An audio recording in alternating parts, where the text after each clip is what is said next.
Michael Lewis was born in 1960, in New Orleans. His father worked as a corporate lawyer and his mother was a community activist. He attended Princeton University, where he studied art history. At first, Lewis went on to pursue a career in art.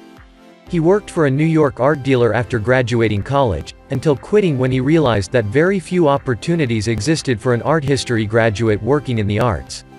Disillusioned with his original chosen field, Lewis went on to attend the London School of Economics in 1985. He pivoted toward a focus in economics and a career in finance, believing this was one of few ways to make enough money to get by. After graduating from the London School of Economics, he was hired by Salomon Brothers in New York, a large Wall Street investment bank. After some years spent in New York, he relocated to London through the company to work as a bond salesman. On the whole, however, he would look back on this time negatively. In hindsight, he came to see that Salomon Brothers and other such companies on Wall Street were run very inefficiently, with no regard for their investors or for the general American public. He resigned upon deciding that the industry was not for him for these reasons, and went on to begin a career as a financial journalist. Lewis' first book was Liar's Poker, published in 1989. The book is about the corruption and inefficiency he observed on Wall Street from his time working as a bond salesman in the late 80s. This first book was very well received, and became one of the defining accounts of the Wall Street of the 1980s. It also established Lewis' reputation as a deft and critical voice in financial journalism. In 1999, he published his second book, The New Thing, about Silicon Valley and its obsession with innovating at a fast pace. This book was not quite as popular, but continued to build Lewis' portfolio of writing about finance. Lewis went on to write Moneyball, The Art of Winning an Unfair Game and The Blind Side, Evolution of a Game in 2003 and 2006, respectively. These two books helped him to hone his statistical and analytical writing, this time on the subject of the economics of sports. Moneyball even went on to be made into a major motion picture, released in 2011 and starring Brad Pitt.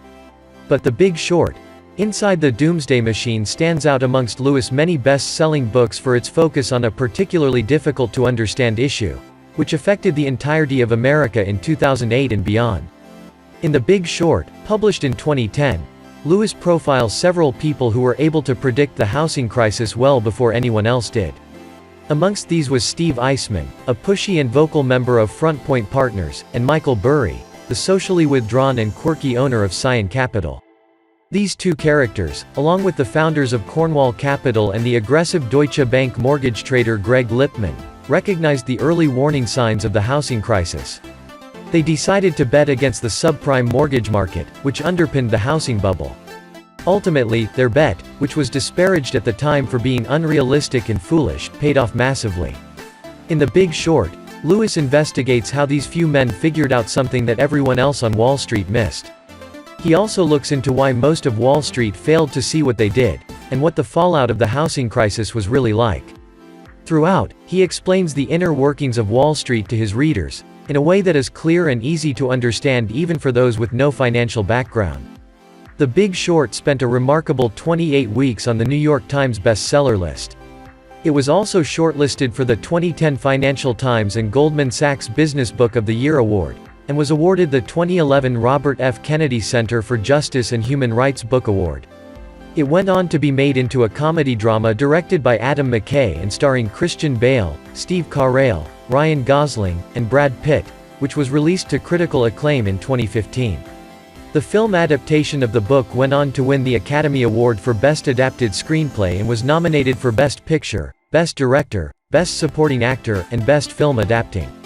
Overall, both the book and the film were widely praised for the accessible and honest portrayal of the 2007-2008 financial crisis. Lewis has also worked for a number of publications.